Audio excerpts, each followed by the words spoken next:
This is Dr. Bob Chisholm in his teaching on 1st and 2nd Samuel.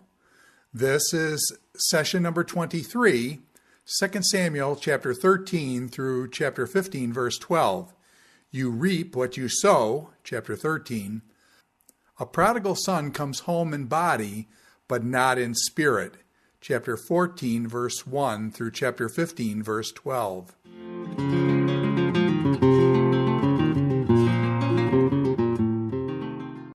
We're ready to move into 2 Samuel chapter 13, which I've entitled, You Reap What You Sow. And often in life and in human experience, children repeat their parents' sins. And that's going to happen in this chapter. The Lord's justice is going to continue to unfold. David announced that the rich man who stole the lamb should have to pay back 4 sheep. David is, of course, that rich man. He's already made installment number 1 in the fourfold payment. The baby that was born to David and Bathsheba from their adulterous encounter died. The Lord struck the baby, and the baby died. In this chapter, we're going to see installment number 2. So in the course of time, chapter 13, verse 1, Amnon, son of David, fell in love with Tamar, the beautiful sister of Absalom, son of David. So Tamar is a beautiful young woman, and Amnon is attracted to her. He falls in love with her. Fell in love here is being used, I think, strictly in physical terms, almost equivalent to lust. He's attracted to her physically. You may be thinking, Amnon, son of David, and Absalom, son of David, is this Amnon's sister? Well, it's his half-sister. They have different mothers. And so Tamar and Absalom are siblings. They have the same father, David, as well as the same mother, but Amnon has a different mother. So he's falling in love with his half-sister here. And as you read through the text is going to emphasize the incestuous nature of Amnon's love. Brother-sister language is going to be used all through here. It's the narrator is trying to keep before us the nature of this relationship and that it's wrong. Amnon became so obsessed with his sister Tamar that he made himself ill. So he is so lovesick here, literally, that he falls ill. She was a virgin, and it seemed impossible for him to do anything to her. So he feels as if the nature of the relationship, her status as a virgin, there's just no way he's going to be able to fulfill his physical desires for her. Now Amnon had an advisor named Jonadab, son of Shemiah, David's brother. And he asked Amnon, why do you, the king's son, look so haggard morning after morning? Won't you tell me? In other words, what's going on with you? And Amnon said to him, I'm in love with Tamar, my brother Absalom's sister. And so Jonadab here is going to give Amnon some advice on how he can get together with the love of his life, Tamar. And I think what we see here in David's royal court, we have Jonadab, who's called a shrewd man. There's an element of wisdom here, but genuine wisdom, grounded in the fear of the Lord, is not really present in David's royal court. Yes, they're smart people, intelligent people who can devise plans, but wisdom, genuine wisdom, is kind of turned on its head here. And so this is what's happening in the royal court around David. And so here's Jonadab's plan. Go to bed and pretend to be ill, Jonadab said. When your father comes to see you, say to him, I would like my sister Tamar to come and give me something to eat. Let her prepare the food in my sight so I may watch her and then eat it from her hand.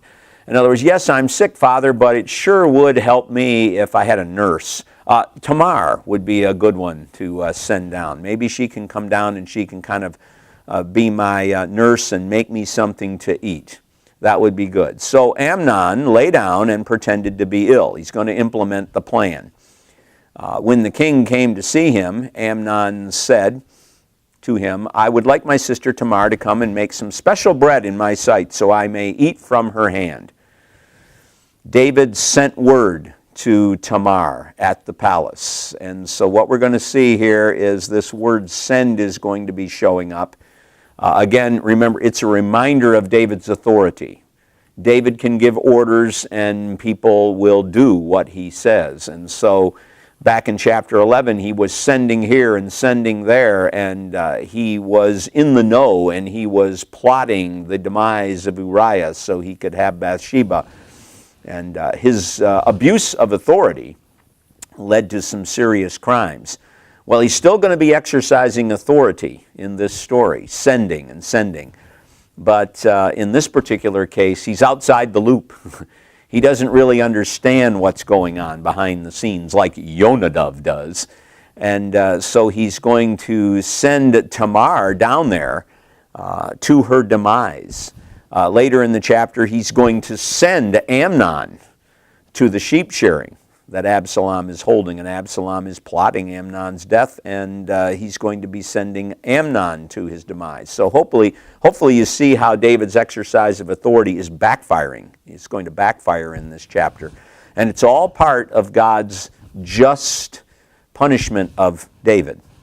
So David sends word to Tamar, go to the house of your brother, prepare some food for him. So Tamar does what her father commands. So Tamar went to the house of her brother Amnon, who was lying down. She took some dough, kneaded it, made the bread in his sight, and baked it. So he's lying there watching her cooking away. She serves him the bread, but he refuses to eat. Apparently there are other people around, servants and the like, and he says, send everyone out of here, Amnon said. So everyone left. He wants to be alone with Tamar. And then he says to Tamar, bring the food here into my bedroom. So apparently he's back in a bedroom. There's some outer rooms where others are, and he really wants to be alone with her. So I may eat from your hand. And so Tamar takes the bread that she prepared. She brings it into Amnon. And when she took it to him to eat, he grabs hold of her. He grabs hold of her and he says, come to bed with me, my sister. Literally, come lie with me, my sister.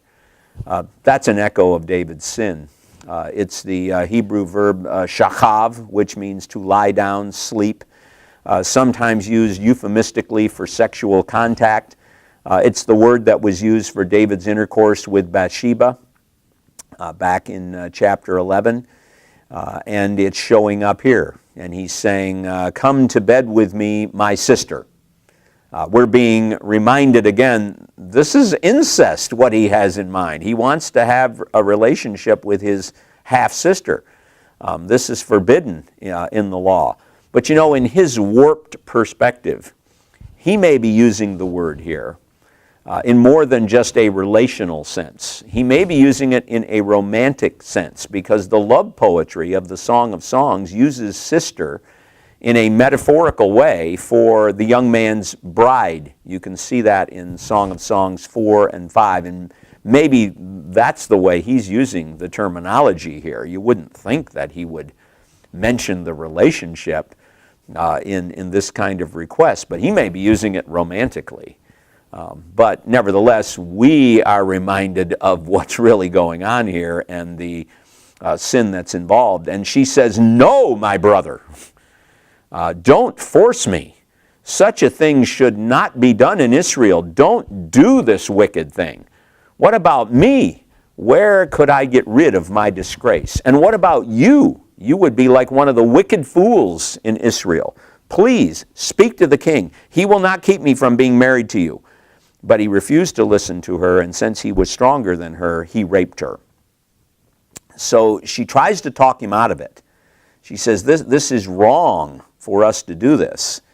And she says, don't, my brother. And it's interesting because there are several parallels between this account of the rape of Tamar and the account in Judges 19 through 21 of the rape of the Levite's concubine, which precipitates a civil war in Israel. You remember there was a Levite who was traveling and with his concubine, and they stopped in Gibeah, and before the night is over, the men there, they wanted to have relations with the Levite, but instead they sent his concubine out, and she was brutally gang raped and murdered.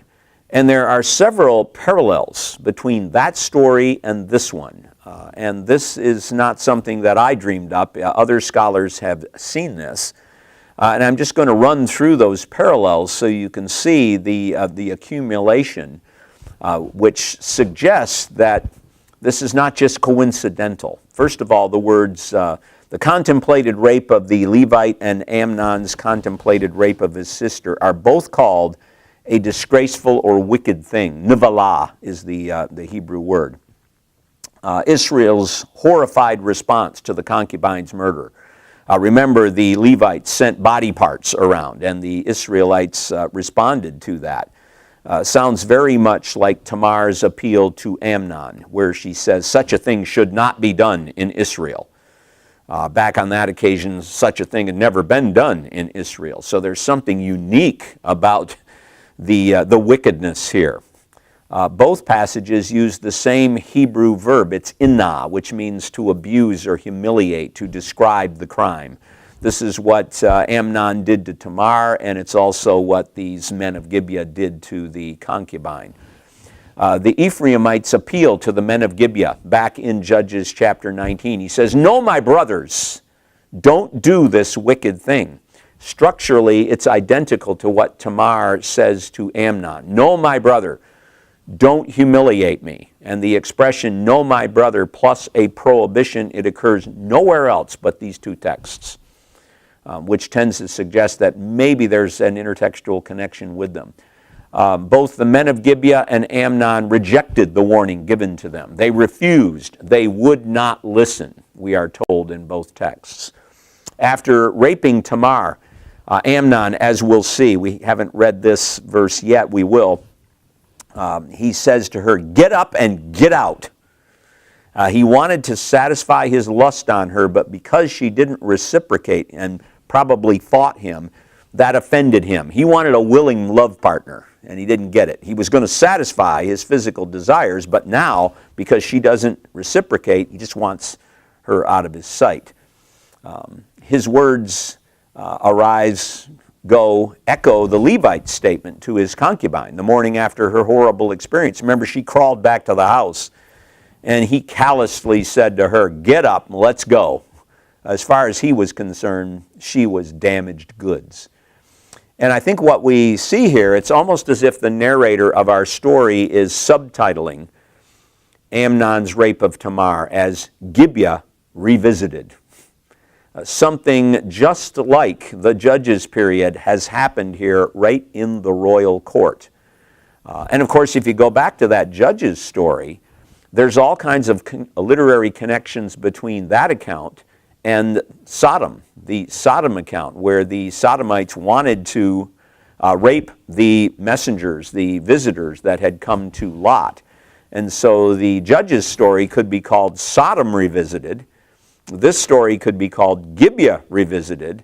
And so there's a sense in which Sodom and Gomorrah have come to the royal court. And so she tries to talk him out of it, and there is, scholars will sometimes puzzle over where she says, "Please speak to the king. He will not keep me from being married to you."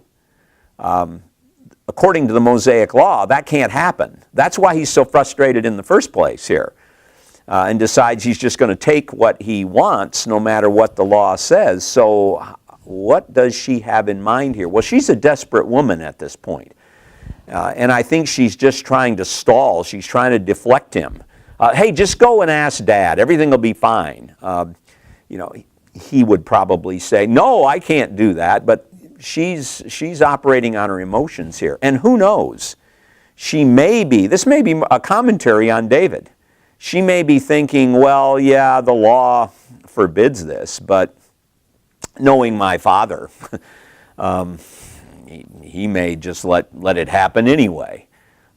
So we're not really sure what's going on in her mind. This is an attempt to stall him, to be able to get away. And so naturally she would just say, hey, just ask Dad, ask the king. He won't keep me from you. We can be married. But he refuses to listen, and he rapes her. And then verse 15, Amnon hated her with intense hatred. In fact, he hated her more than he had loved her. This shows that any love he had was strictly of the superficial, physical, lust variety. And when she didn't reciprocate on that, he doesn't want to have anything to do with her anymore. Amnon said to her, get up and get out. And then verse 16, no, she said to him, sending me away would be a greater wrong than what you've already done to me.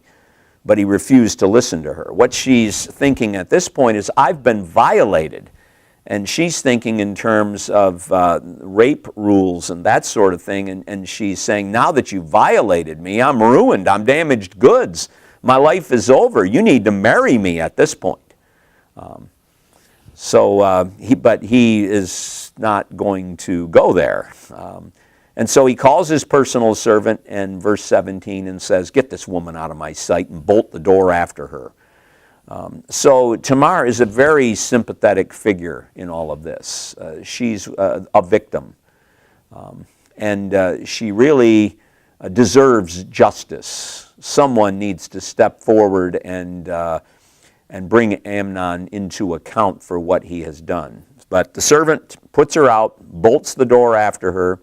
She's wearing an ornate robe, for this was the kind of garment the virgin daughters of the king wore. So they wore special garments which communicated, I am a virgin daughter of the king. But Tamar puts ashes on her head. She tears the ornate robe she was wearing, as if to say, this is not an appropriate attire for me anymore. She puts her hands on her head, which must have been a gesture of mourning, and she went away weeping aloud as she went. So here she goes, violated, raped by her own half-brother. Her life is ruined in this culture. She's damaged goods. She goes home, and her brother, full brother, Absalom, says to her, has that Amnon, your brother, been with you? Did he do this to you? And then he tells her, be quiet for now, my sister. He's your brother. Don't take this thing to heart. It seems like he's being very calloused here. But that's not the case. And Tamar lived in her brother Absalom's house, a desolate woman.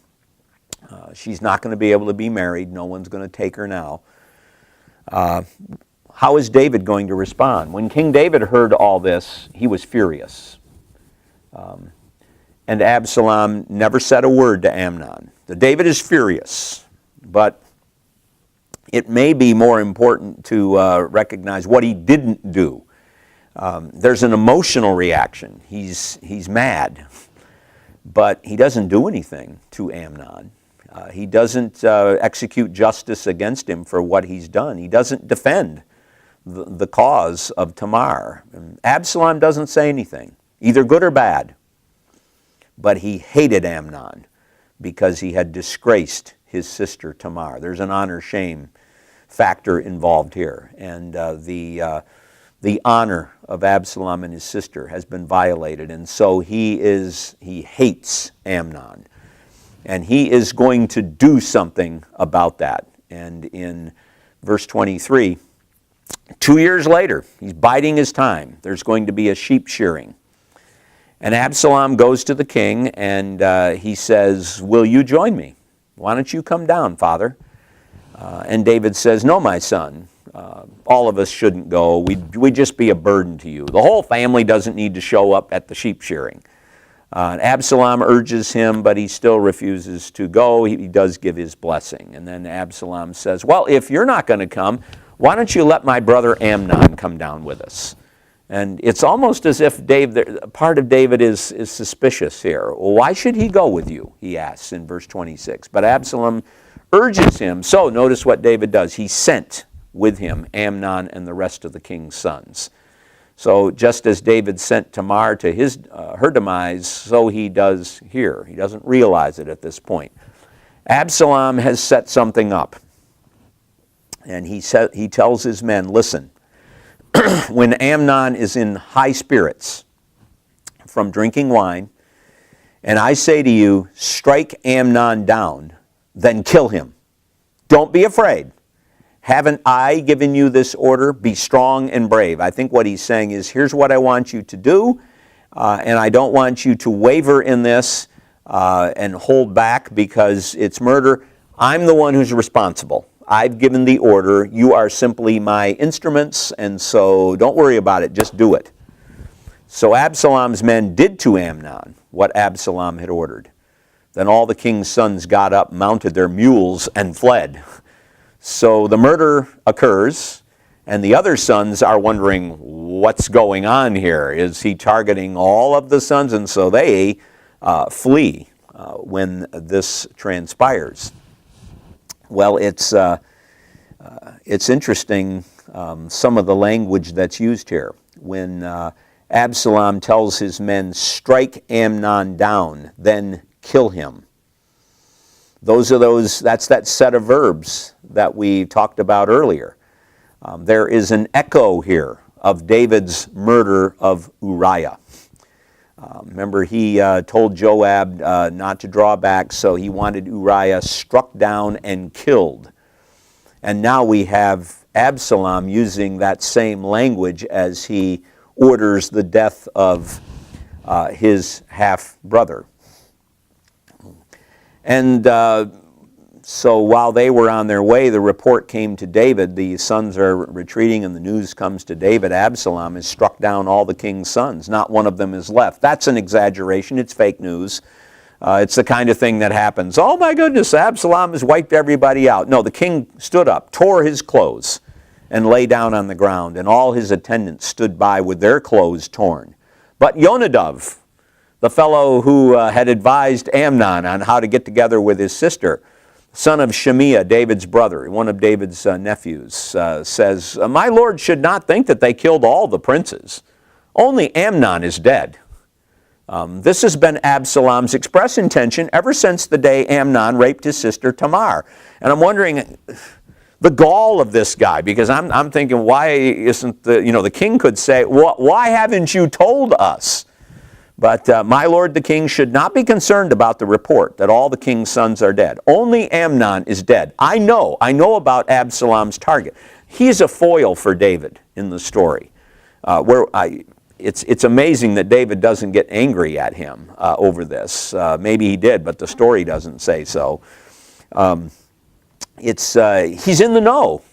He understands what's going on behind the scenes. He advised Amnon to do what he did to Tamar, and he's aware of what Absalom is intending to do. Even though Absalom was trying to keep things undercover, he knows. David doesn't know, and there's an irony in this. The king who sends everybody doesn't know what's happening in his own royal court. It's come to that, and it's all part of God's punishment of David, because this is installment 2. Also, there's another element of justice in here. Remember when Tamar went back after being raped and she tore her garment, she tore her clothes, and she wept loudly. And David got mad at Amnon, but he really didn't do much of anything. And so Absalom, I think, finally decided, I'm going to force this issue. If my father's not going to bring justice upon Amnon, then I'll do it. And notice that everybody ends up with torn clothes, weeping here in this story. So David is beginning to feel what Tamar felt, I think. Well, you may be wondering, what's Absalom going to do? What's Absalom going to do? Well, he flees, according to verse 34. And then the messengers come and they give David the full account of what's happening, and everybody's wailing loudly, and the king too and all his attendants weep very bitterly, according to verse 36. In the meantime, Absalom gets out of town. He flees and he goes to Talmai, son of Ammihud, the king of Geshur, over in the Transjordanian area. This is his grandfather on his mother's side. And so he goes and decides to live with his grandparents in a safe place. King David mourns many days for his son. And Absalom stays there in Geshur for 3 years. And there is some debate as to how the translation should be here, but we are told in verse 39, at least according to one interpretation, King David longed to go to Absalom because he was consoled over Amnon's death. As time passes, David has a real liking for Absalom as well, especially since Amnon is gone now. And so Absalom has run away. Amnon is dead. David has paid installment number 2 in the fourfold payment. And that brings us to chapter 14. And chapter 14, verse 1 through chapter 15, 12, which we'll cover rather quickly. What we're going to see here is a prodigal son is going to come home in body, but not in spirit. So chapter 14, verse 1 through 15, 12, a prodigal son is going to come home in body, but not in spirit. And so we read in chapter 14, verse 1, Joab, son of Zeruiah, knew that the king's heart longed for Absalom. The way that translation makes it sound, David just longed to be with Absalom. There is some uncertainty concerning the translation. It might just be he knew that David was thinking a lot about Absalom. Whether there was that additional emotional aspect to it, it depends on how you interpret the Hebrew text. David is still at least thinking about Absalom, and so Joab decides we need to get Absalom back here. We're not given his motives in this. Perhaps he's concerned that if something were to happen to David, maybe he doesn't have a lot of confidence in the other options for successor to David. Maybe he perceives Absalom as one who would make a good king. At any rate, he decides that he is going to get Absalom back home. And so Joab sends down to Tekoa, and there is a wise woman there. And I think wise in this context in the sense that she knows how to use words well. But once again, this is trickery. Wisdom is trickery in these contexts. Yonadav, his advice to Amnon was basically designed to trick David. And he was called a shrewd or wise person, but wisdom got turned on its head. Same thing here. Joab is going to use this wise woman for deceptive purposes. He's going to try to manipulate David into a situation where he agrees to bring Absalom back.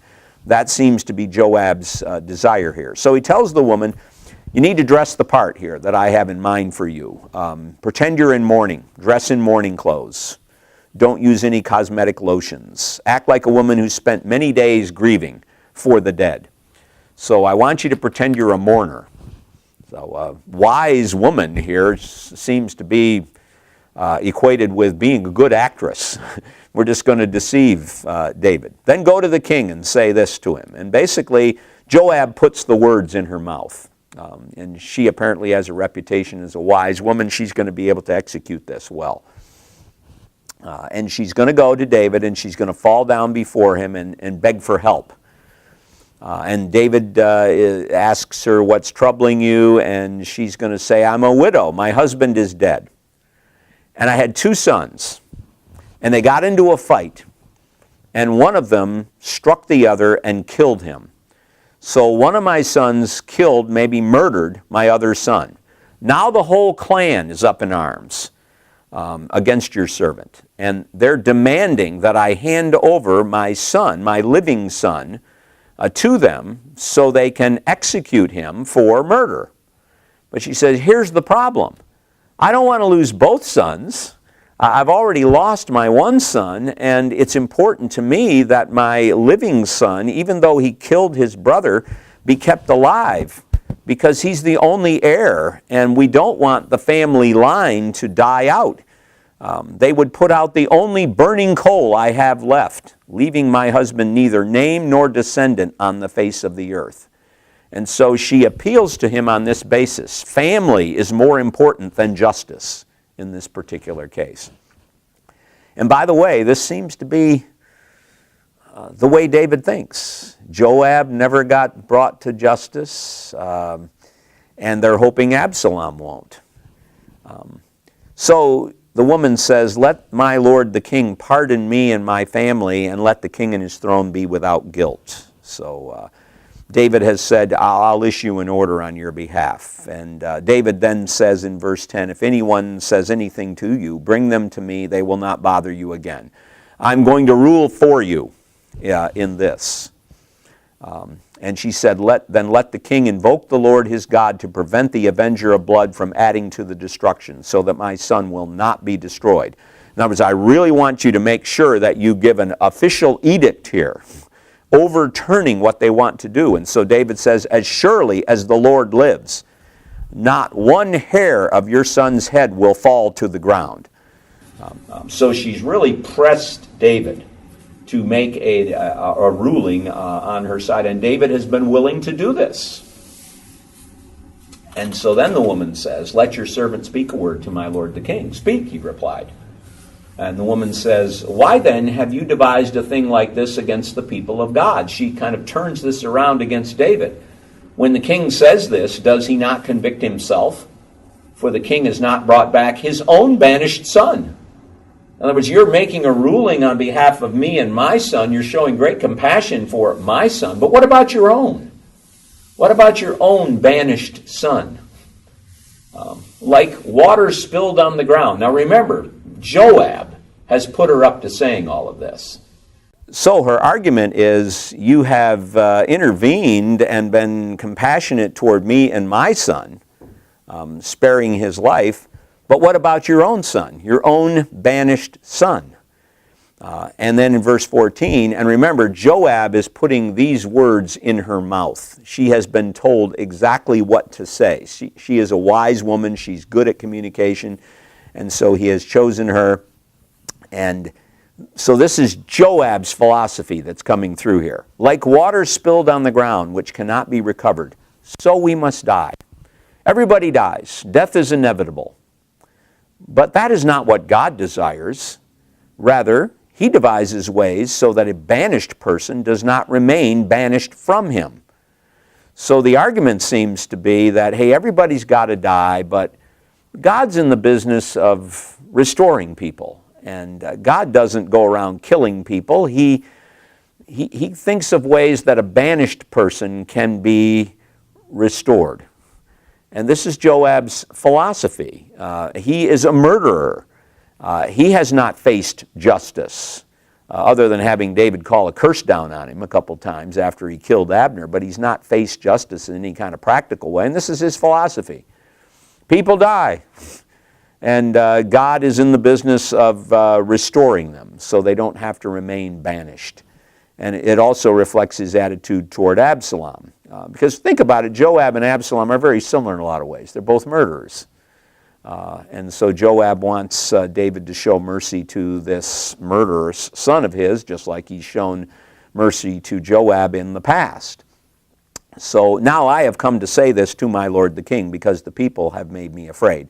Your servant thought I will speak to the king. She goes back to her own issue here. And so now your servant says, may the word of my lord the king secure my inheritance, for my lord the king is like an angel of God in discerning good and evil. She flatters him. You're such a wise person. The irony of all of this is that David is not so wise in this story. He's really on the outside looking in. May the Lord your God be with you. Well, David is no fool. The king says to the woman, don't keep from me the answer to what I am going to ask you. David suspects something here. Let my lord the king speak, the woman said. The king asked, isn't the hand of Joab with you in all this? Come on, tell me now. Didn't Joab put you up to this? This request to bring my son home? And the woman answered, as surely as you live, my lord the king, no one can turn to the right or to the left from anything my lord the king says. So she flatters David a little more here. It was your servant Joab who instructed me to do this, and who put all these words into the mouth of your servant. You're exactly correct. I'm simply saying what he asked me to say. Your servant Joab did this to change the present situation. He feels that a change is in order. My Lord has wisdom like that of an angel of God. He knows everything that happens in the land. So she flatters David a little bit more. And again, the irony is, no, he doesn't. In this particular context, he's picked up on what she's doing, but he really has not understood a lot of things that have been going on. And so the king said to Joab, "Very well, I will do it. Go, bring back the young man Absalom." And Joab falls on his face and pays David honor and blesses the king. And Joab says, "Today your servant knows he has found favor in your eyes, my lord the king, because the king has granted his servant's request." So Joab thanks David. "I appreciate the fact that I have some standing before you where you would grant my request." So Joab goes to Geshur. He brings Absalom back to Jerusalem. But David is not ready to fully embrace Absalom at this point in time, literally or figuratively. And the king said he needs to go to his own house. He must not see my face. He can come back here, but I am not ready to have a relationship with him. So Absalom went to his own house. He didn't see the face of the king. And the story just kind of pauses there for a moment. And then the narrator is going to stop to talk about Absalom in verse 25. "In all Israel, there was not a man so highly praised for his handsome appearance as Absalom." So Absalom is a very attractive individual. From the top of his head to the sole of his foot, there was no blemish in him. This suggests that his physical appeal could make him, in the eyes of many, a prime candidate for king. There's a little bit of foreshadowing that's going on here. Absalom has a lot to offer. Some people who tend to view things superficially, look at outward appearances, would think he'd make a good king.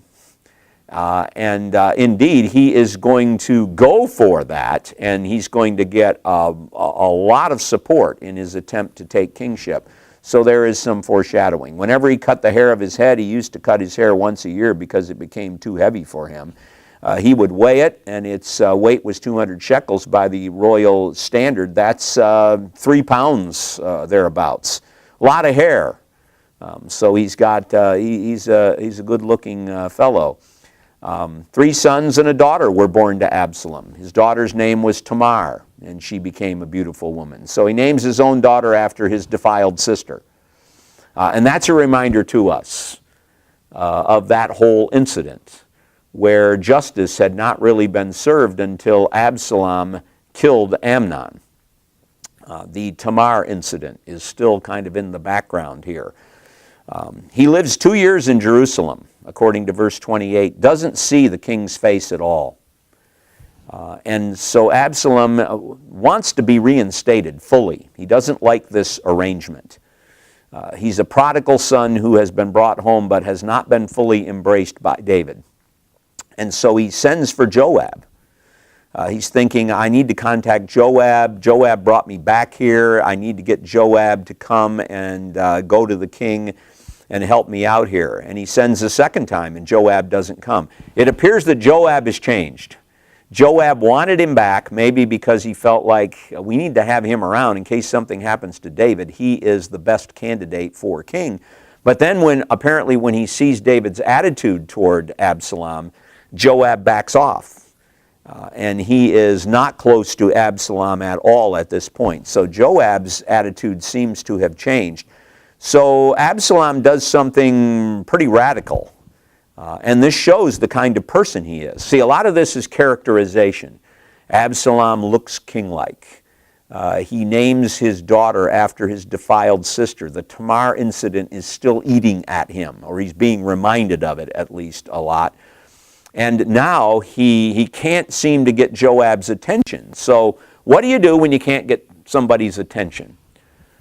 Well, we could come up with a lot of reasonable explanations. Well, maybe he just needs to go and personally confront him. No, why not just burn his field down?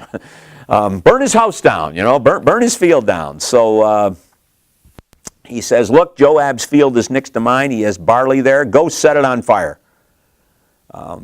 That'll get him over here. And sure enough, it does. Joab did go to Absalom's house, and he said to him, "Why have your servants set my field on fire?" So this is characterizing Absalom as someone who will resort to anything to get his own way. And Absalom says, "Look, I sent word to you, and you didn't come. So I had to do something to get your attention. Why have I come back from Geshur? It would have been better for me if I were still there. Now then, I want to see the king's face. And if I'm guilty of anything, let him put me to death." So he kind of pushes the envelope here, as if to say, I really didn't do anything wrong. I just did to Amnon what he had coming to him. And so if I've done something wrong, execute me. If I haven't, fully instate me. That seems to be his argument at this point. So Joab went to the king and told him this, and the king summons Absalom. He comes in, bows down, and the king kisses him, which I think is a sign you've been fully reinstated. Well, as chapter 15 begins, and we're going to look at the first 12 verses rather quickly, it's quite apparent that Absalom has a plan in mind. He has designs on the throne. And you could argue that he sees David as a weak king who is not promoting justice as a king should do, and so he sees himself as one who can rectify that, and that'll be a good thing for Israel. And so in the course of time, Absalom provides himself with a chariot and horses and 50 men to run ahead of him. That's kind of got a royal guard, royal aura flavor to it.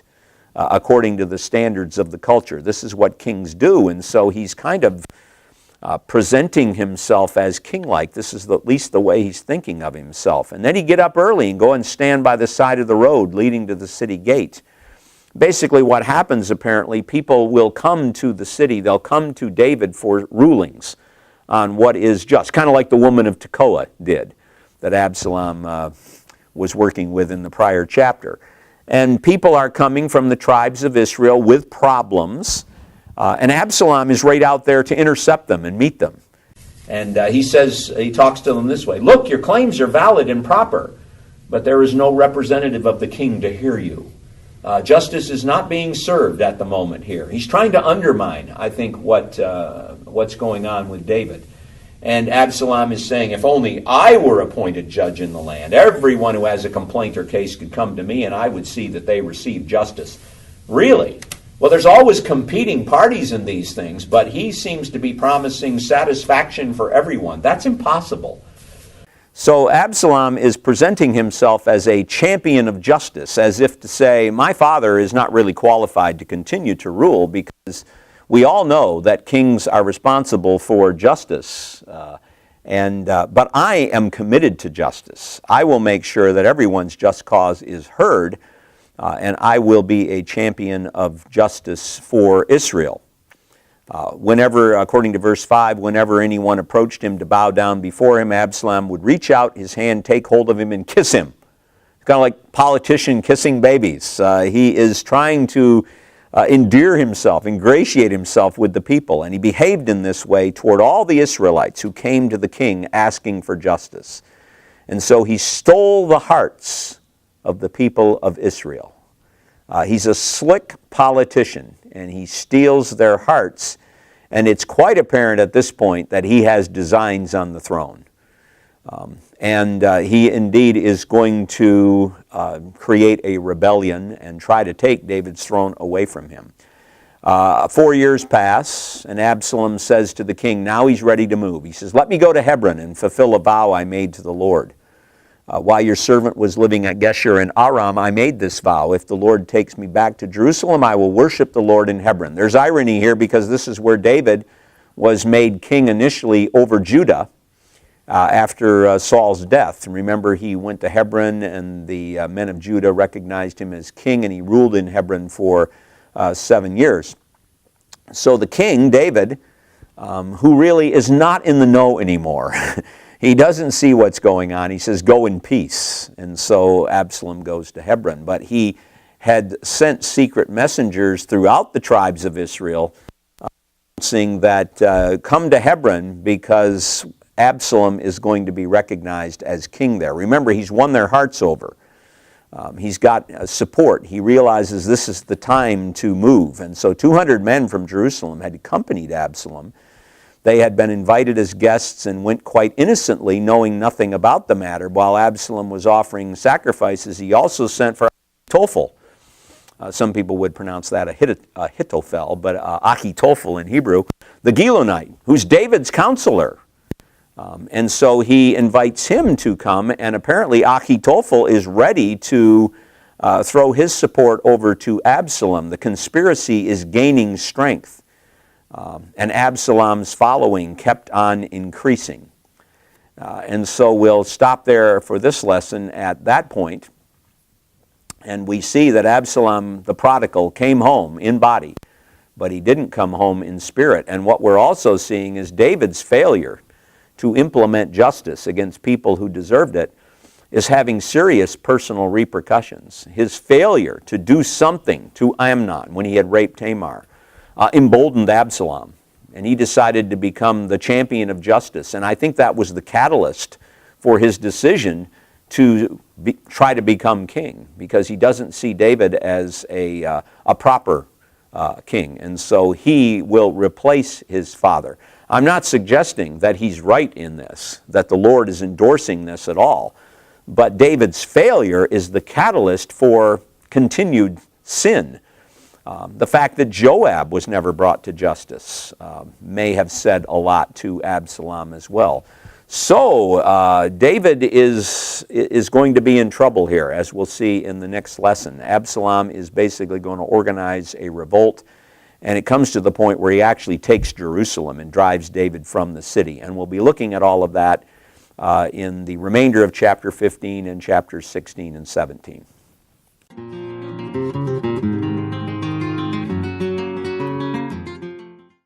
This is Dr. Bob Chisholm in his teaching on 1st and 2nd Samuel. This is session number 23, 2 Samuel chapter 13 through chapter 15, verse 12. You reap what you sow, chapter 13. A prodigal son comes home in body, but not in spirit, chapter 14, verse 1 through chapter 15, verse 12.